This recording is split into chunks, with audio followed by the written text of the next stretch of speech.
Saudi আরবে আসিয়া এই ধরনের পানির ট্যাঙ্কি দেখলাম, এটা তো বাংলাদেশে কখনো দেই নেই। অদ্ভুত জাত। ভাই রে ভাই, খালি চারদিকে পাহাড় আর পাহাড় আর পাহাড় আর পাহাড় আর পাহাড় আর পাহাড়।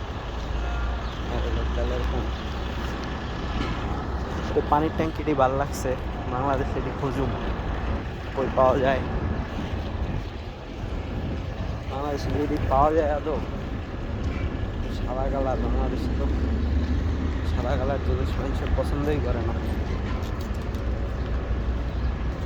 ইসু কাপ পাওয়া